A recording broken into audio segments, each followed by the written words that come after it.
Welcome to the Practice You podcast. My name is Elena Brower.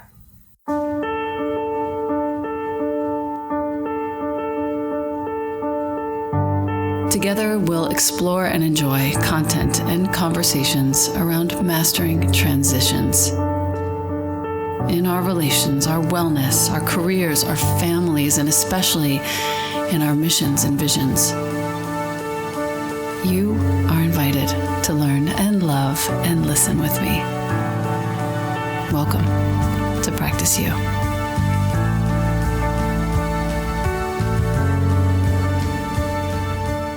Welcome back to the podcast. It's been a moment since I recorded, and I am so happy to be with one of my very best friends on planet Earth, Marc Holzman.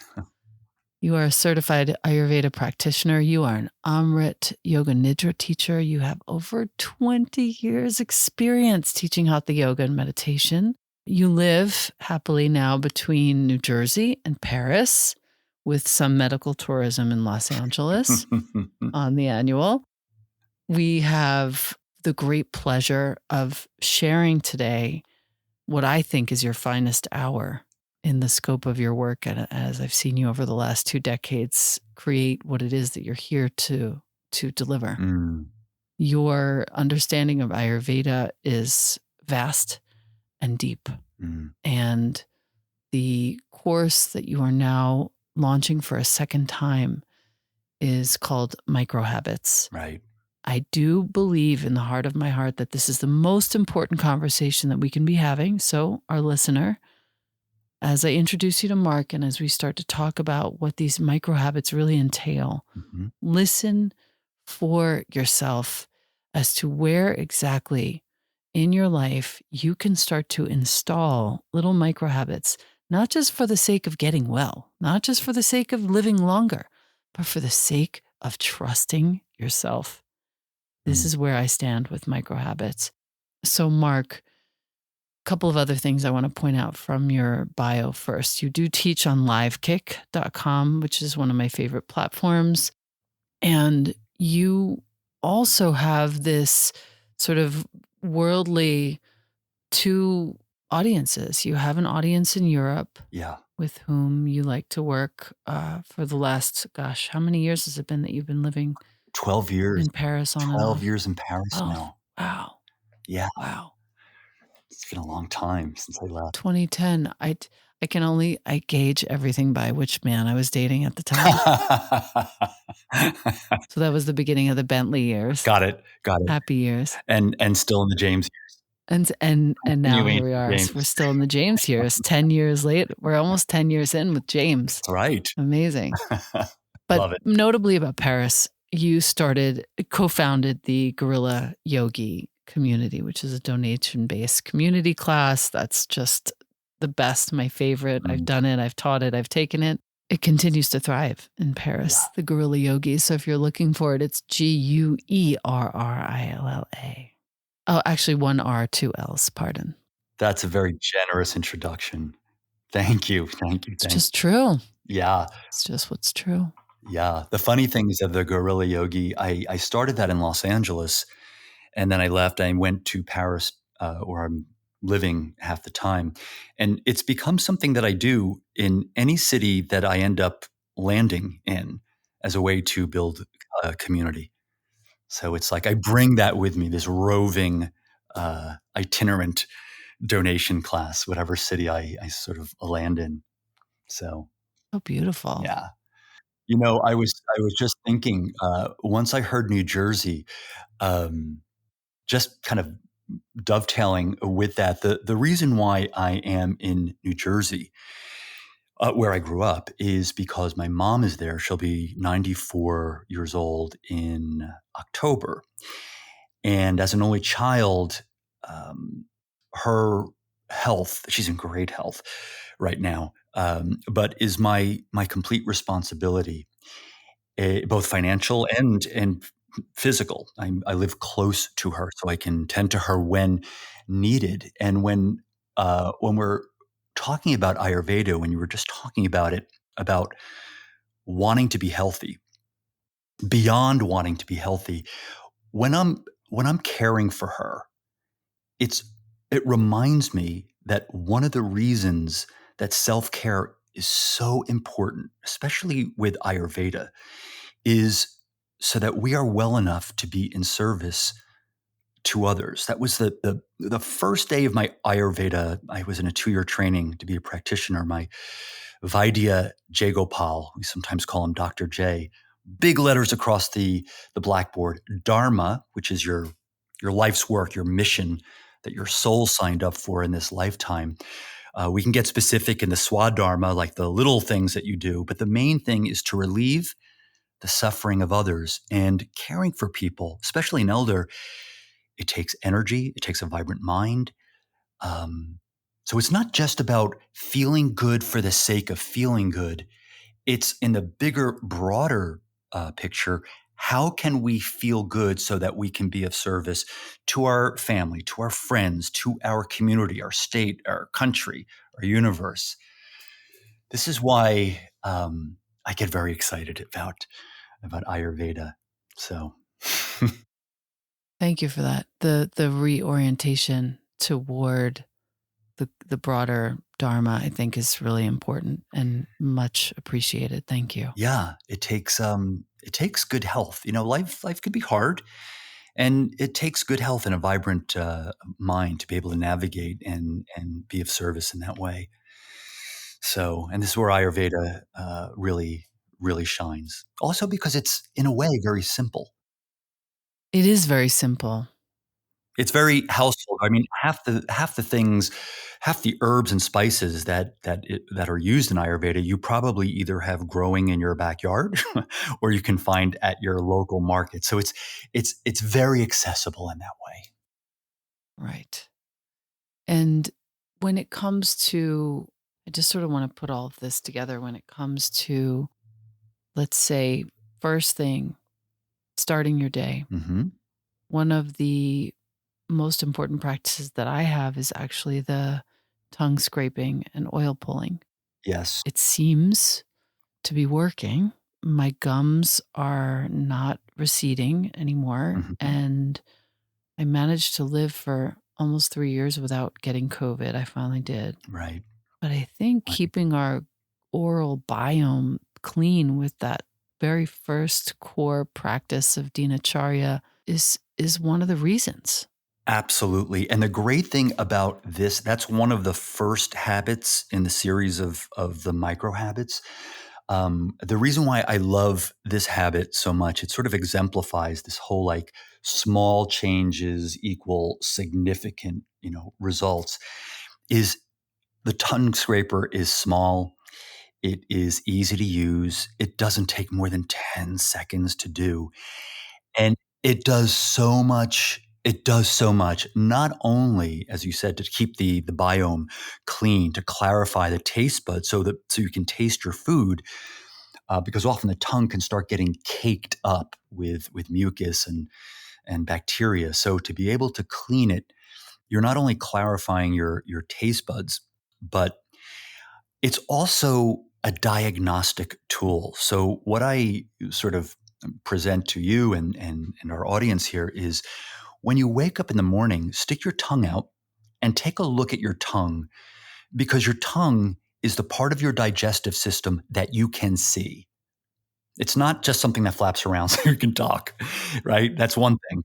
But it is a it's part of the food tube between the mouth and the anus. It's the part that you can see. So whatever is going on in your gut is going to be reflected on your tongue, so that if you open your mouth and you look at your tongue in the morning and you're seeing a lot of white gunk, we call that ama, A-M-A, not to be confused with Amma, the hugging saint, A-M-M-A. Ama literally means undigested. So we take food in, we take all the stuff in from the outer world, we bring it into our inner world, our own physiology. Hopefully, we completely absorb and assimilate what we need, and then completely eliminate what we don't need. Now, if there's anything left over that is undigested, ama, that's a problem, especially when it starts accumulating day after day after day from poor eating habits and poor timing in eating habits. My point here is that when you look at your tongue in the morning and use your tongue scraper, that's also a diagnostic tool. So you can see how much you're scraping, how much you're scraping off your tongue. Now, you're seeing it's presenting on the tongue. It can be in the bloodstream. It can be in your joints.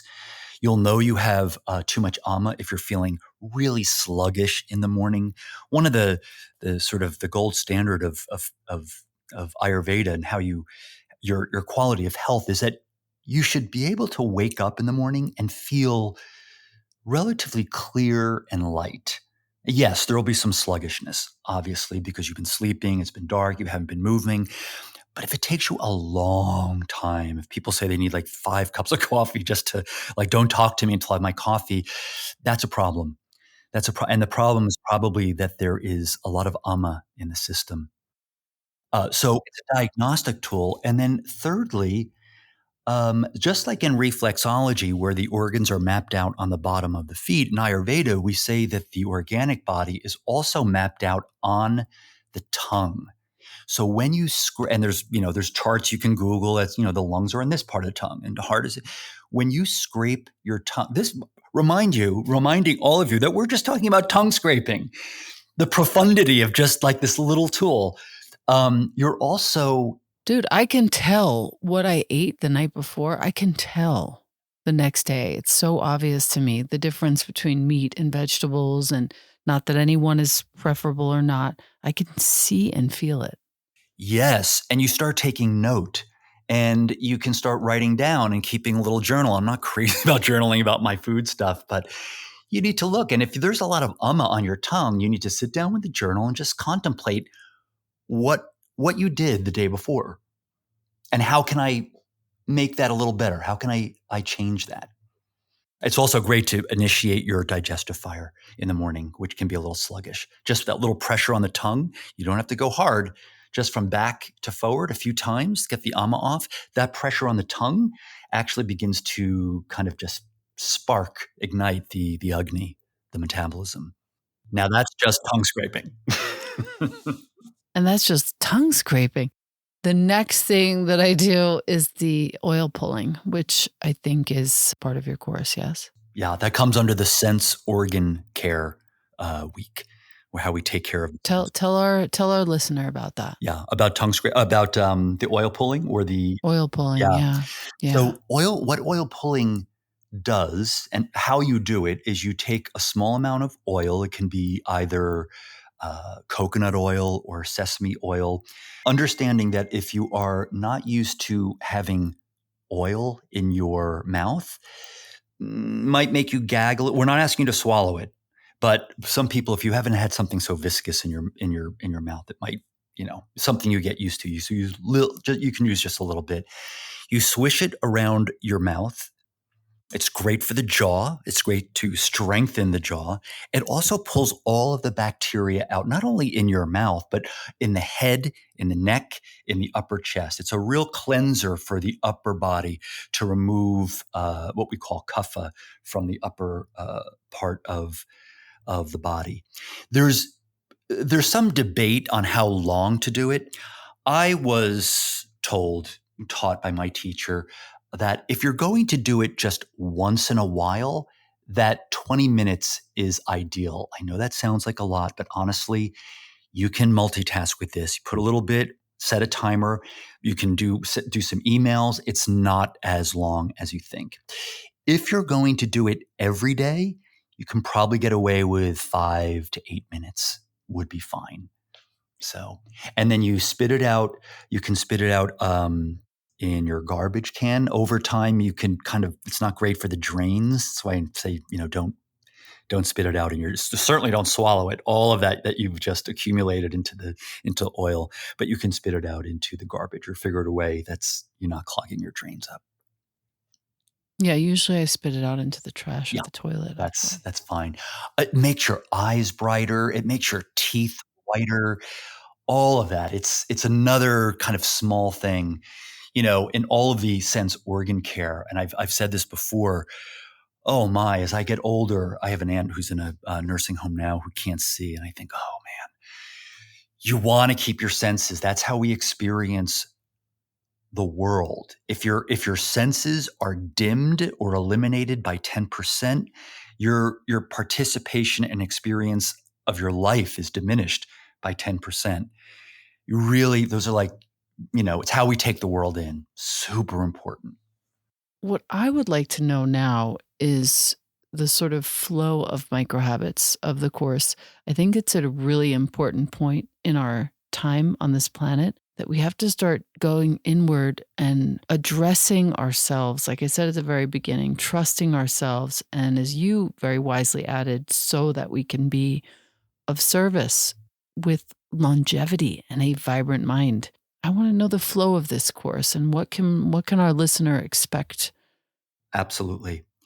That's a great question, because there is a krama, a sequence to this that I found is, because there are quite a few habits, and it's important that they're taught in a way that where it doesn't feel overwhelming. Some of the habits, the students or the clients may be doing already, um, but it's important that the sequence, there's a method and to the madness of the sequence of all these habits. One of the first habits is to eat an early and light dinner. And the reason why that's important, because the habits that come after that, which is early to bed and then early to rise. So the first three I find are the hardest. If a student is not doing that already, it can be overwhelming if you're not in that habit zone already. I see it actually in our house because we were in a habit of eating pretty late. And now we're dialing it back so that we're eating, right before 7. And even that feels a little bit late. Well, actually, not too bad. I like to be done with dinner by about 6, and you have some wiggle room there, right? I don't like to be too, strict with. Everyone has a certain life that people don't all get home at the same hour, and this and that. But dinner between 5 and I'd say 6:45 is not so bad, not so bad. Um, the idea here But I is, meditate at 5:30. Shit, hey, listen, that's a good for thing. the hour. That's a good thing. I'm gonna have to figure it out with them. I think 6:45 is like our Right, window right. of reality.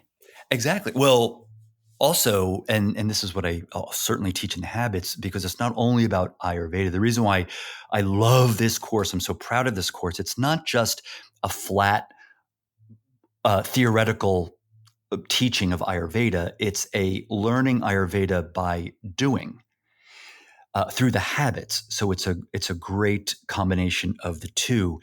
And one of the ways that we begin to get better with habit change is it's sort of like the main habit change science ingredient is something called the Kaizen Method, which is small, small changes. If you have been eating dinner at 7 o'clock, then just dial it back by 15 minutes. You don't have to be extreme and dial it back to 5 o'clock. 6:45 is great. It's a perfect place to start. And if you want to go earlier than that, then you can go down another 15 minutes, but in incremental. Um, and don't forget, Elena, we're also fighting the momentum of our history, of our past. We ate late. We ate at like 7:30, 8 o'clock at night. Dad came home from work. It was meat and potatoes at 7:30, 8 o'clock at night. So I think a lot of us are working against this cultural momentum that we already have in the past, which is like, oh, dinner is the biggest meal and it's kind of late at night.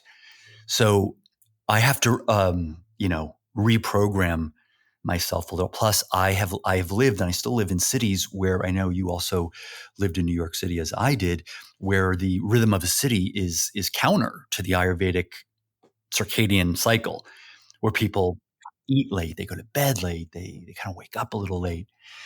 But eating an earlier and lighter dinner is the first habit because it leads us into an earlier bedtime. And we want to get a good 3 to 4 hours of nothing in the stomach before we go to bed. And one final thing I'll add on to that is I know there's a lot of talk currently about intermittent fasting.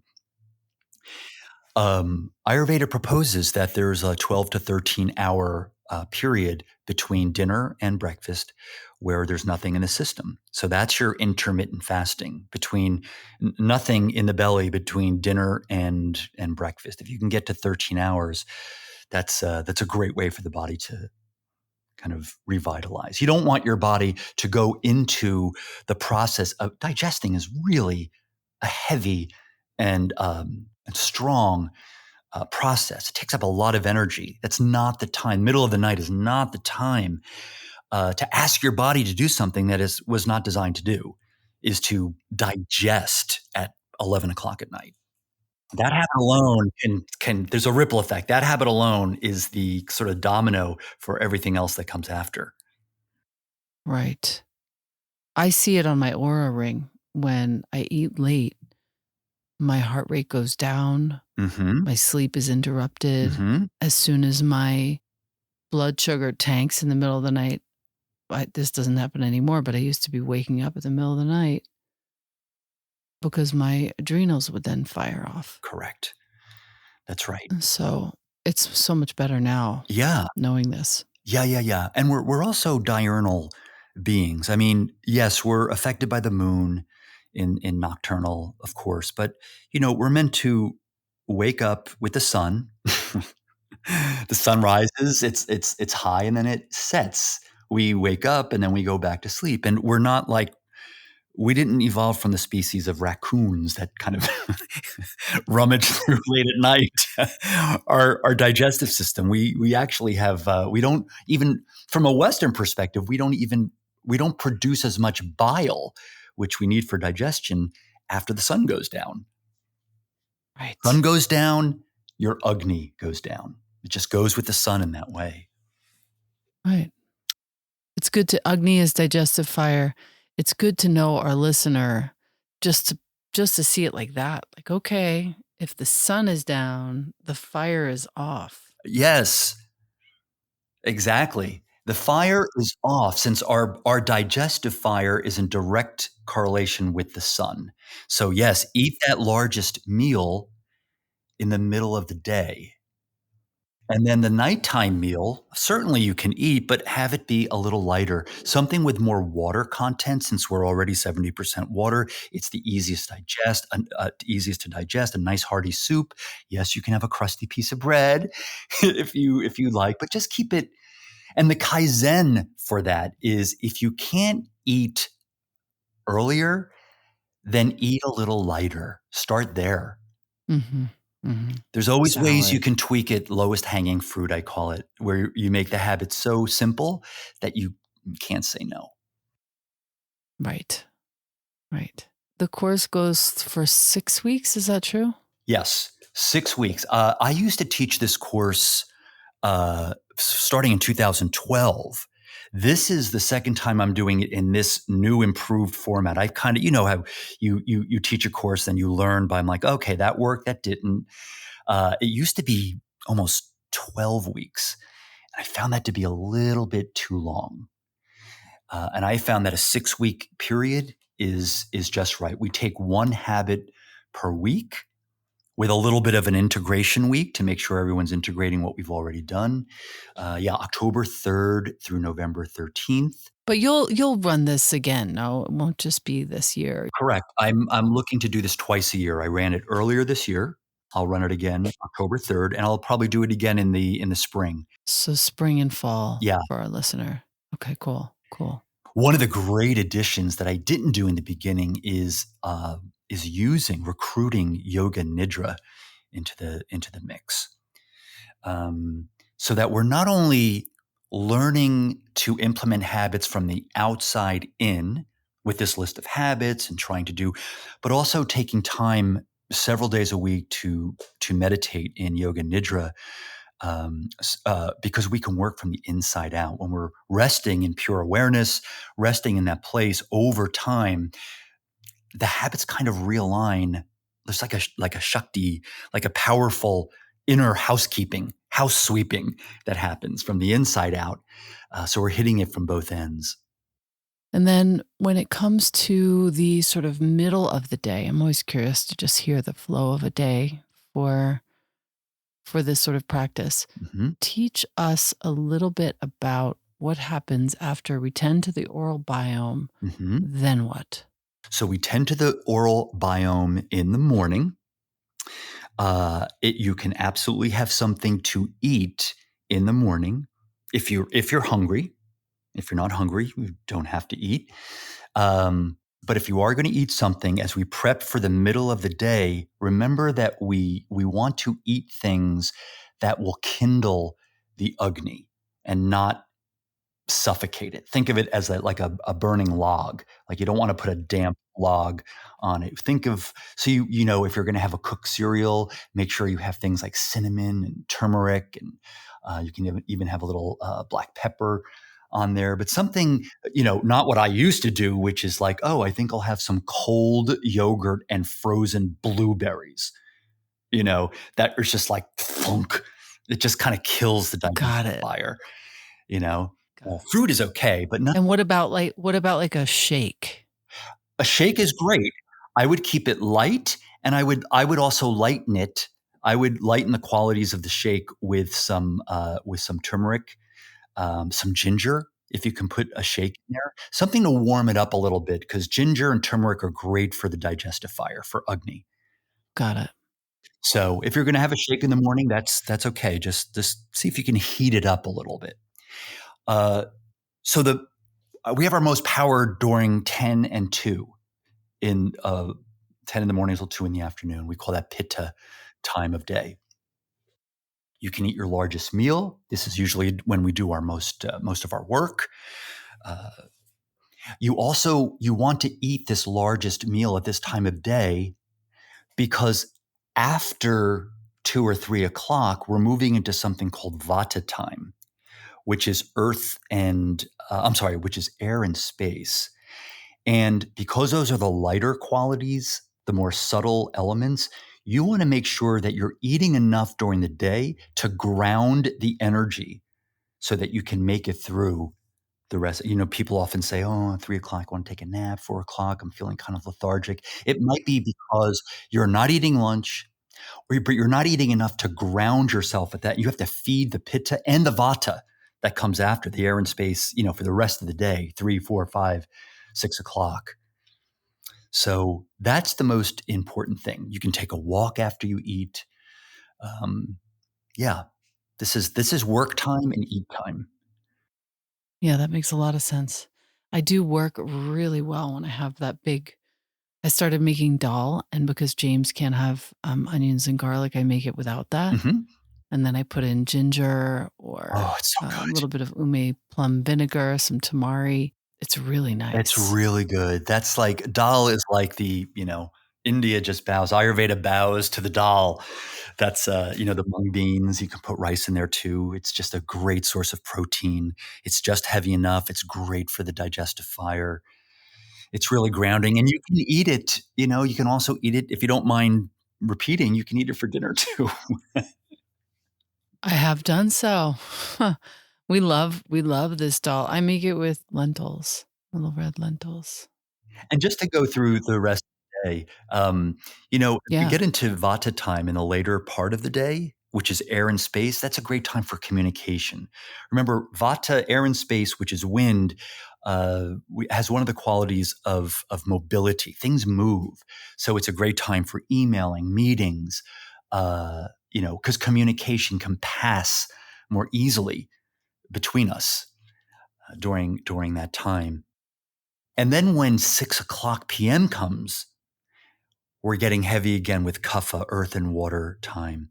So the sun is starting to set, the lights are going down, the temperature's going down, the energy is starting to get a little heavier. Certainly we know that like 7 o'clock at night doesn't feel like 12 o'clock in the afternoon, right? There's a heavier energy there. That's why we eat lighter. And we just start to do things at night that we follow to bed. We don't want to do our most stimulating work at that hour. That was supposed to be done during the day. I often say when people are so committed to this identity that they have, like I'm a night person, I do my best work at night. I think, as humans, I have to ask that person, are you really a night person, or are you plowing through kapha time between 6 and 10? And instead of doing nourishing, yummy things, earth, water, mud, heavy, instead of doing earthy things like maybe taking a bath or giving yourself an oil massage, part of a sense organ care, um, something, or reading something, that's, you take a walk, you be with your family, this yummy connection stuff. Are you blowing through that time and doing really arduous, stimulating work? You could be blowing by. You're not feeling the downward pull of energy, I guess is what I'm saying. You're not allowing yourself to feel the heaviness that naturally comes at this particular time. And then all of a sudden 10 o'clock comes, pitta time. You're like, oh, I got my second wind. I'm a night person, Oh my God, yes. I used to say that. That's funny. That's the pitta time, of course. Of course, of course. If I'm not in bed by 10, it's trouble. That's a perfect time. Ayurveda generally loosely says like in bed by 9:30, asleep by 10 is a pretty good deal. Mm-hmm. Mm-hmm. Except when you're watching old movies with James, and then Right. And then we know, and I know that like once you start putting the computer on and that blue light starts hitting your third eye and the pineal gland, then the melatonin production for the circadian medicine gets out of whack. We don't want to confuse the mind. Like we need the light during light times, and then we need the darkness. so true. So true. We at least, if we are watching films, we stop them at about 10. And we try and keep nighttime films to older films. Yeah, something a little more soothing. If we're watching an old film, yeah, it's like super old, 30s, 40s, 50s, Exactly. max. No horror suspense. Yeah. No. I only did that once in my life since I moved here. We watched Inception, which I hadn't seen. So what a phenomenal film, but wow, it was just too much to watch at night. That's too much. Is that the Leo DiCaprio film, I think? Correct. Really brilliant. Really brilliant. So well done. Yeah. Yes. She folds Paris in on itself. Like what? Oh my God. I nearly died. And of course they picked Paris for that scene. I think the real sort of notable aspect, and why I wanted you to come on the podcast to talk about this course sort of ongoing, is you've committed yourself to understanding these very subtle, energetic shifts in the body, in times of day, in our minds, in our hearts, to be a really efficient teacher of energy. When I think of you, that's what I think of. Absolutely. And I think the Nidra part is a very important aspect of what you do. Yes, that is a revelation. After teaching it now for several years, my advanced degree there from Amrit, it's Yoga Nidra is used for everything from to help with addiction and PTSD and to actually restructure good habits. Carving the time out to sit in pure awareness, God, self, consciousness, whatever you want to call it. There's a natural realignment when done methodically, systematically over time that happens almost effortlessly, where from the outside in, doing the habits can have an effortful feel. The Yoga Nidra is a way to meet the same goal, but with no effort. It just naturally happens over time when you sit in this place of pure awareness. So, yeah. And you're such a skillful teacher of it. I really love taking your classes on Live Kick. Mm-hmm. When I can, they're very masterful. Yeah. I was thinking of one thing where you just said something, and because I know you do this also. When we look at there's so much life coaching, business coaching, which I'm so happy to. I love it. I love whenever everyone is in some uh, journey of evolution and process. What's so great about this course with Ayurveda habits is that before we can even go through these loftier aspirations, we need to get the nuts and bolts right. We need to like nail down living with circadian rhythms and having healthy physical and mental habits. I often think as a yoga therapist, and my doctor used to say this as well, my Ayurvedic doctor, that before we can even address, what the health of a patient is, whatever their malady is, what happens first when we simply put them in alignment with the circadian rhythm, which is nature's, into the sattvic arms of Mother Nature. And what happens? What kind of healing can happen there? We have this cute little adage in Ayurveda that goes first the word, then the herb, and then the knife, which is a cute way of kind of telling us that Ayurveda will always start with the least invasive. So even before herbs are prescribed, what the word means is kind of verbal guidance on how, and that's really what this course is, on how to put you in the circadian rhythm and see what kind of healing with nature just takes place there.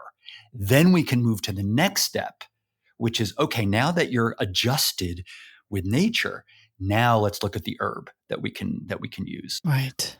I never knew that. That's so interesting. Isn't that something? So we can call that like health coaching is sort of like the word. Right. Then the herb, Right. The real meaning of it. yeah. Then there's the knife, because in Ayurveda there are some minor surgeries. We don't do them here in the U.S. They can do them in India, but that's like last. But word, herb, and knife. So I look at this as the word. Right. Right. It's a fine offering that you make here. There's a reason why I wanted to have you here. A, I do love you, but B, I do think that it's really, really important for people to just go, okay, let's go back to basics.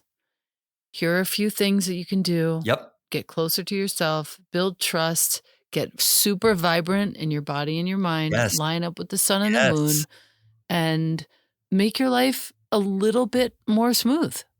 Exactly. And the reason why we need some accountability and a course to do this is because, a lot of times some of these practices we didn't grow up with. Right? They're sort of Eastern practices. I didn't grow up with tongue scraping anyway, and like I said, the eating things or habits are a little bit different. So we need accountability. We need to do this in a group. Quite often, people who take this course are the only ones in their family under one roof that is doing this habit evolution course. So they need the accountability of the group that we're with in the course to stay the track, to go the distance. Yeah, I feel that. I love some accountability. It makes me feel really good to just have people to sit with even virtually or, work with on all sorts of things. I do that. Anything else that we haven't touched on that we should? Um,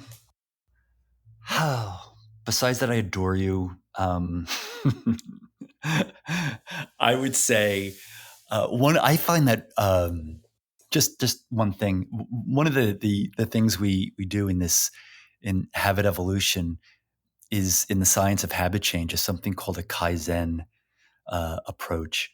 It's a Japanese. This is really interesting. The Kaizen approach is a managerial tool that was used in businesses in World War II in America when they were turning car factories into tank factories. But I think it actually originates Kaizen since it's Japanese with the Toyota company. And the whole idea is how can we make small, micro, that's why I call it micro habits, incremental changes so that we can receive a maximum or the business can experience positive change overall. Small, small steps. And it actually works because we have a tendency to kind of just want to go cold turkey or just in some ways just bite off too much than we can chew. So, Mm-hmm. um, Mm-hmm. yeah, like that. Make it more difficult than it needs to be. Exactly. Because when you look at something in its whole, it feels very overwhelming. Break it down, break it down, break it down, break it down. And also be kind of easy on yourself. I always say it's what you do 70% of the time that's really going to make the difference. We can't be 100%, spick and span. That's so nice. The 70% really feels very spacious, and I appreciate that. Yes. We can't get hard on it. We'll be really hard on ourselves. But as you know, you do it, you're doing good, you're going through, you're scraping your tongue every day. And then like 1 or 2 days go by and you fall off. And it's all about getting back on the horse, as we just talked about something else, getting back on the horse. And that's it. The successful people, they'll always say, yeah, we make mistakes, we fail, here we are. But the reason why I am where I am is because I got right back on track and continued. We're human. That's It right. happens. That's right. So there's a lot of allowance there as well. No scolding, no, shaming or negative self-talk at all. Yeah. Just support, empathy Yeah. for Yeah. yourself. And be of service. I'm so proud of you. So proud of you. Same to you. Yeah. Thank you. Thank you. I wanna sort of go back to what you said at the very beginning with regards to your mom, Mm-hmm. 94 years old, healthy, and you're there in New Jersey a good half the year, Right. just so that you can tend to her, and that you use these micro habits of Ayurveda to ensure that you have a very radiant body and mind in order to be of the highest service to her. And I just want to point out, a lot of us are, if we haven't already, we're entering into a time where, caring for elders is going to be a part of our reality for some time. And it's nice to think about the idea of taking care of ourselves so that we can be efficient in those realms. It's a really sweet, closed loop. Yeah. Especially when you think, some people think that mistake self-care for in any way being selfish. Anyway, it's like completely opposite. I'm at an age now at 60 where I'm starting. Like I said, I also have an aunt, my mother's sister who's in a nursing home. I also have friends who some have cancer. And I thought, you know what? I need to be around. I'm seeing it more because I'm getting older. These are the things I'm seeing now. I need to, if I'm going to take care of my friends, I need to be diligent about taking care of myself. I've got to, because I need to take care of these people that don't right now have the strength, really. That's right. That's right. Thank you for that distinction. Absolutely. Absolutely. James loves you.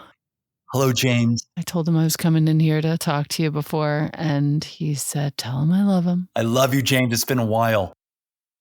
Yeah, I'll make sure he listens to this. Yeah, I'll give him a call too. I love you so much. I'm so proud to be your friend all these years and to share your great, great work.